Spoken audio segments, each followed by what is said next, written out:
Here in Driver, Virginia, which is about, I don't know, 20 minutes or so from my house. And we're heading out down a bike path to a campsite that we have set up, me and my friends Chris and Mike. And I thought I'd bring you guys along. So let's go ahead on this adventure.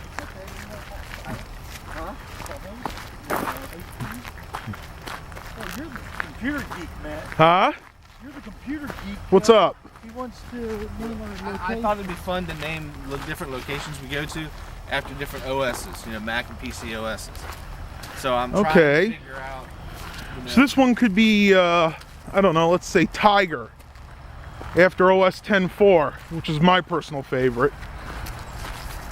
Tiger. Let's see. Well, let's see what ones we got out there. We got Tiger, Tiger, Snow Leopard, Yosemite. What else have we got there? They got Vista. What was Panther was one. What do they got? Which Windows got? Windows has Vista, Windows 98, Windows 7, Windows 95.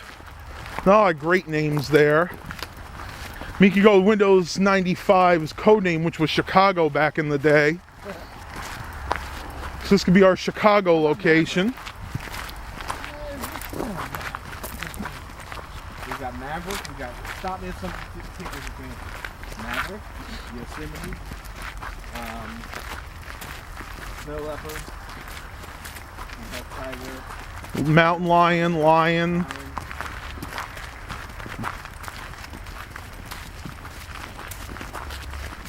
Linux. Yep. If you give all the distros a Linux, you got Linux Mint, Ubuntu, Lubuntu, Yeah. Puppy Linux, Red Hat Linux. How about Red Hat?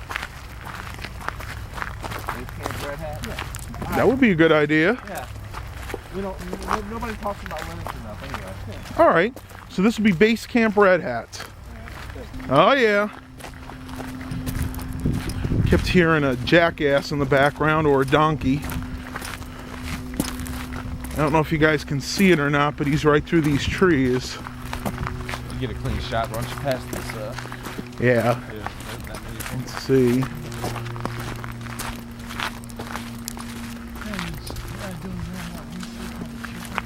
Right. Looks like he moved. He was sitting right here.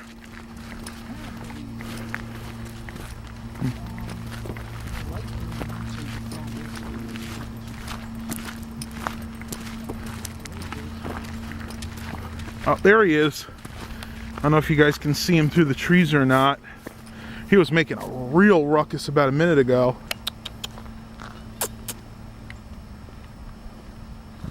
Guess he decided to quiet down for us.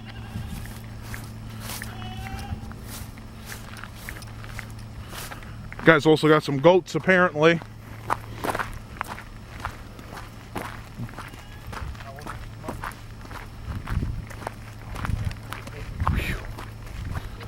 It is really cold out today too, guys. I would say, what do you think it is now, about 30?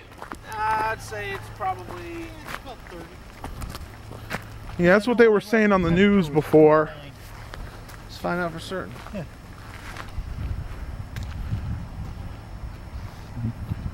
As a scout, we never leave home without our cell phones. Oh yeah. It's 32. Awesome. Just that freezing. I tell you though, it really doesn't feel that cold. Normally, I'm not wearing any gloves right now. Yep. Normally my hands would be freezing, and they're not. Warm socks on, got my boots on, and I got gloves. So my goal is, since this is a day hike, if we're going out to Red Hat, then I want to know how comfortable I'm going to be. Right. Now, if I'm uncomfortable or not as comfortable as I think I should be, then I'd wear my jacket. The problem is, wearing that thick-ass jacket, walking from point A to point B, my body type, will get warm very fast, and then I'll start perspiring, which really makes me uncomfortable. That's why the last time I came here, I got undressed as fast as possible to let everything air out, including my body. See, and I'm the same way. Like, that's why I brought gloves, but I'm not wearing them right now. My wool jacket is more than enough to keep my core up to temperature. Right. And I have such a thick head of hair that a hat is really pretty much useless for me. Except the fact that it's hunting season. And I would say... Right, but I knew you had yours, so I think I'll be all right if I just stick by you. You might be the one that gets shot there. Uh-oh. Well, I'm gonna run. then I'll just meet my maker a little quicker. No rush for that. I got shit to do. Well, sure picked a nice day for this. Yeah. Even though it's a colder weather, it's nice that it's cloudy. You know, that way we perfect filming weather. Absolutely. And of course, if it was a slightly warmer and a sunny day, we would actually probably be sweating right now. Yeah, it's another 15 degrees, and I could definitely see myself getting sweat. Oh yeah. At least starting to feel it. Man, look at these massive puddles, and it hasn't rained for a few days now. This is actually a bike path, correct, Mike? Yep. Bike path, bike trail, hiking path. Even some cars and stuff go around here. I'm just looking for tracks. Yeah, not too much. Well, there's a few tracks right here. You can see something came by. No, I'm an animal. Oh, okay. Car. I was looking usually sometimes you see No, I haven't seen any animal tracks yet. I haven't even seen any scat this time. no shit. No shit. And I tell you, on YouTube, if somebody hates your video, they have no qualms about telling you. No, they don't. Like most of mine are likes, but I get a few I have a few haters in there, and they really hate my videos for whatever reason. They'll nitpick like one thing that I say wrong in a video, and they'll just fly with it. But that's the nature of the beast, unfortunately. Yeah, I got a couple of trolls, and I always look to see how long it takes for them to give me a thumbs down. I actually had went through a period there where I was uploading videos, and it would have been processed seconds. And you know, right after you hit the publish button, and then boom, before views are up there, I gotta give a dislike. Oh yeah. It's like there's somebody out there hitting the play button and disliking me right off the bat. And you know, that's one thing that pisses me off about Google and YouTube and all that stuff. If Facebook has the technology to tell me when and what time I like your picture, YouTube should be able to do the same thing. That being the case, YouTube spends all this money and time and energy with Amazon and everybody else to be able to determine that when I'm surfing the web, it's going to show me a picture of a muckluck ad because 2 days ago I was hunting the mucklucks on Amazon, right? Oh yeah. So then why can't it build a profile that says, hey, you know what, Chris?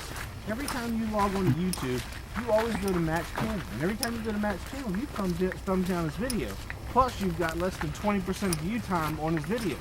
He has a 10-minute video, you barely watch it 2 minutes and you thumb it down. You've never thumbs up this video. Well, I can tell you why That's a profile of a troll. It is, but I can tell you why they won't do anything about it. Because it's still making YouTube money. Even if they're only viewing the video for 20 seconds, chances are they had that pop-up ad in the beginning, and they're still making some money off of you. I get that, but I should not be punished for it. Meaning, Oh, I agree. I totally agree. YouTube should have the capability of saying, you know what, we're negating his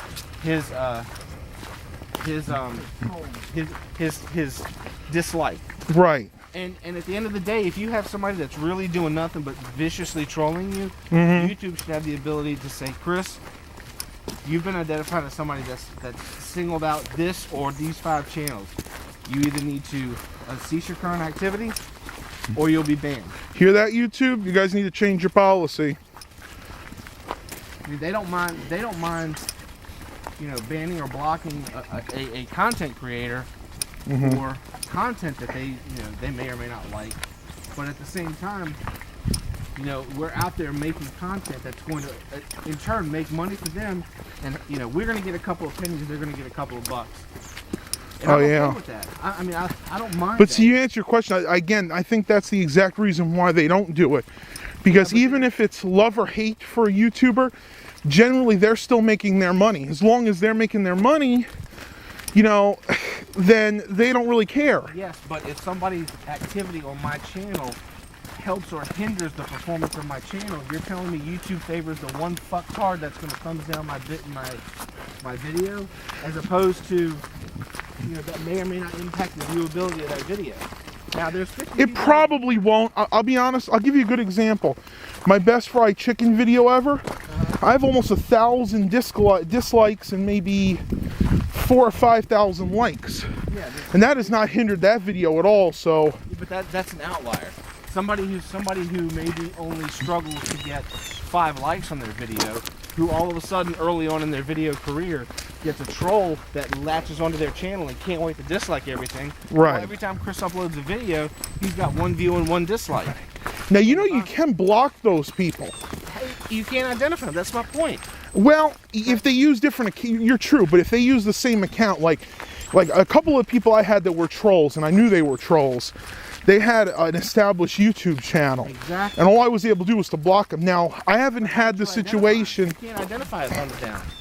No, but they usually have a comment to add to it. Not always. That's the thing I'm talking about. Maybe not always, but in my case, it has been. You want to know what would change that policy a little bit? What? Is if YouTube did the same thing Facebook does, makes one altercation. Let me identify the likes and dislikes. Yeah. If all of a sudden the identity, you know, I could have told Chris the other day. See, YouTube, we got some good ideas here. I could have told Chris in the last hike we were on, dude, those are the ugliest shoes I've ever seen. Mm-hmm. Instead of spite, he could go back and start unliking some of my videos. Oh, yeah. But then, you know, if I click on the unlike, it can tell me what country you're from, and at the end of the day, they know who the hell it is. Oh, yeah. The code's there. You know, Zuckerberg wrote the code years ago when he was in college. It's not anything new. It's not anything groundbreaking. It's just, I appreciate the anonymity of being able to do things on the internet, but at the same time, it would be shocking to know, dude, Chris, every one of my videos you dislike. Why? Because deep down I resent you and I think you're a dick. Oh, yeah. Take a look at this, guys. There's a little creek right there. We're about 3/4 of the way in, and we have some... right there. Okay, so we're actually almost there. It's right at the end up here, and you can see the animal tracks right here. Yep. What do you think this is, raccoon? No, this is deer. Deer? Yeah. Awesome. Whatever it is, I mean, this is relatively fresh too. Better to shut the hell up as opposed. I mean, we chase them off right now. Yeah. If we won't run in their mouths, we could tell them. Yeah, but being able to talk on these trips is half the fun, right? It is. It is. I'm just.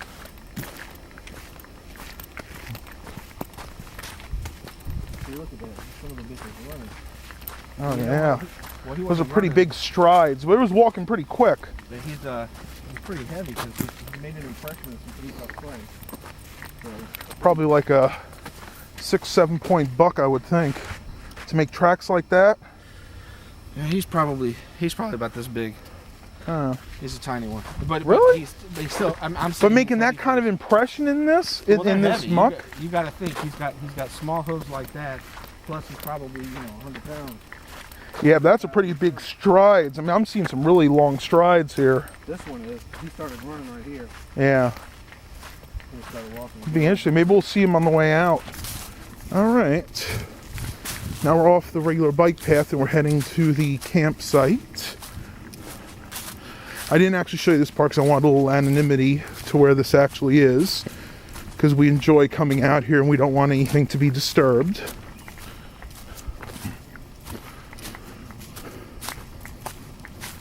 As you can see, there is a nice clear trail for us. A few branches have bloomed over the last year, but nothing you can't just step over.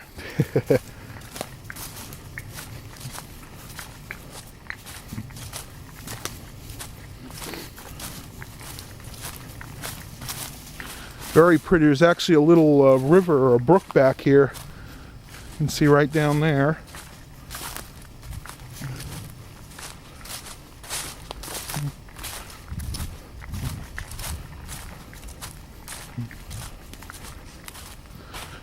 Very pretty back here. Nice and secluded. We're fairly far from the road. I mean, you can hear the highway a little bit in the background. The highway's actually about 5 miles from here. Just reverberates because there's no leaves on the trees.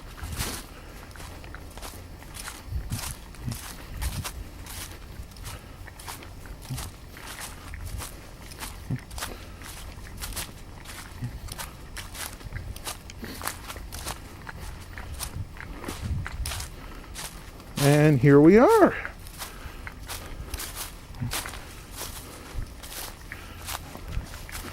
We're gonna go ahead and set up camp, and I'll be back with you.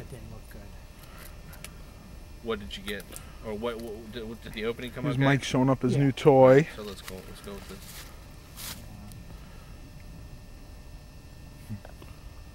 Okay.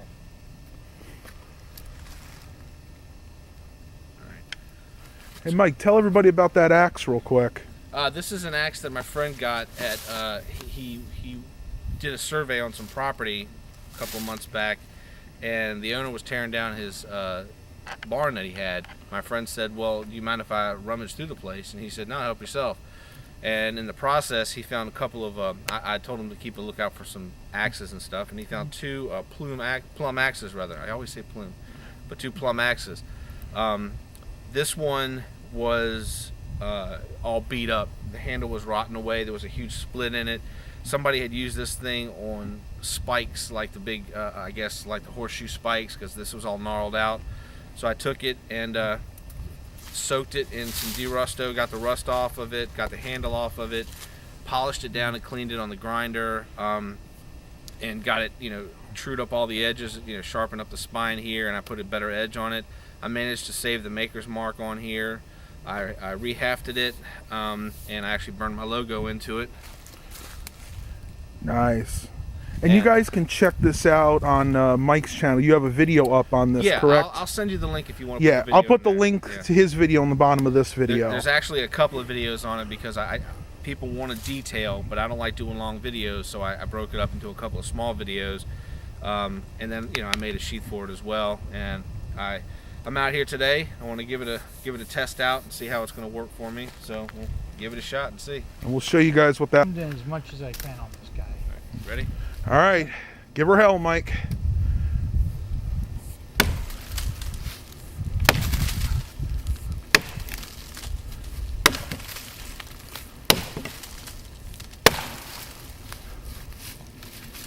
Not bad. Awesome. Try it one more time on the other side. All right, I'm done with me. You can. That's all I wanted to get. Okay, just see if that's the good footage you want. All right. Are those conductive gloves? The first shot didn't take on Mike's end, so we're gonna go ahead and give this one more try. Your touchscreen work with them? Nah. Okay. It's not. I'll go ahead and record because I can delete all the extra stuff. We're having some technical difficulties Yeah, at the when you moment. get- Right here. You got it? Okay, ready. Right, ready? Yep, we're set.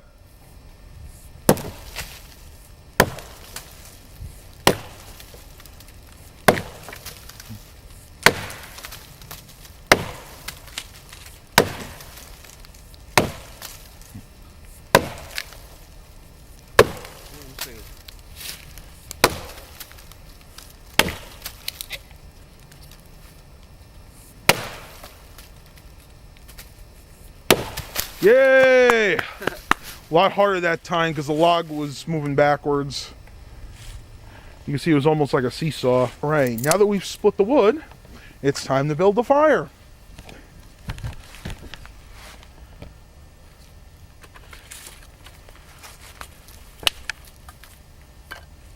All right, we got most of the kindling cut. Now we're looking for some bigger pieces. So I'd say in the next couple minutes, we're ready to go ahead and start. All right, we're ready to start this fire.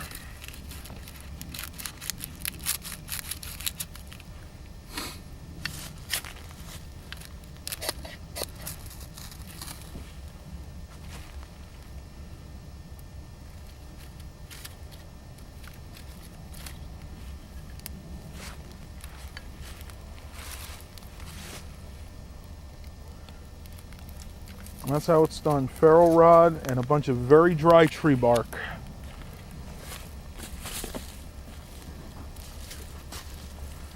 Which that took about 5 seconds.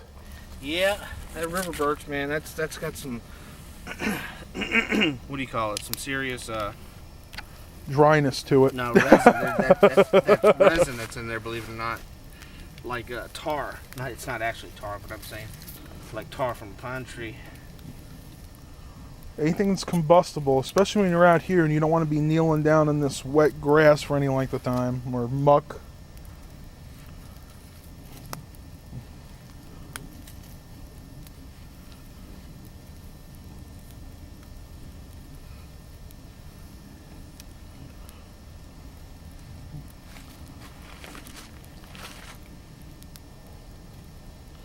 That's the idea. You want to find the driest kindling you can, correct? Yeah, and dry is number one, and then if you're in an area where you can get some fat wood out of a pine tree, or if you got river birch or birch anywhere, those birch bark is just like gold for starting fires. I mean, you saw how just the second the spark hit it, it just took.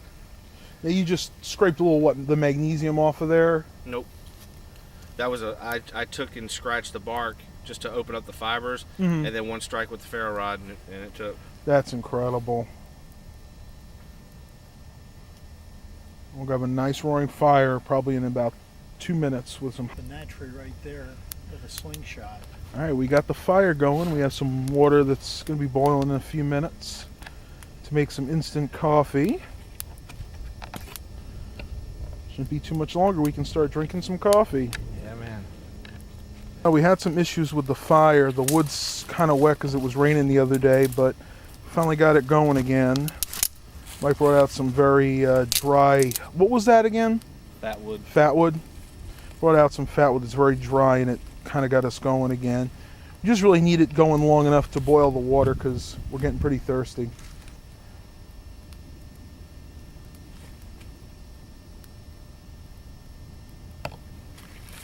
The way that is. I mean, like when I met a new person, I'd ask myself that same question. What I Oh, put yeah. my life in your hands. Yep. Yeah. I mean, there's nothing wrong with that. I mean, that's a very That's your survival instinct kicking Right. in. Are you going to be with somebody that's going to get you in harm's way where you possibly could lose your life? Well, you're already going to harm's way, so that's a given right there. Yeah, but that's just adding, going back to what What you he- before, what adding he's saying- fuel what to he- adding an accelerant to the fire. right. He's talking about you're gonna be in a shitstorm. Are you gonna be with a guy that's gonna run you deeper into shit, or is he gonna rationally think about the situation with you so you can both make it out alive?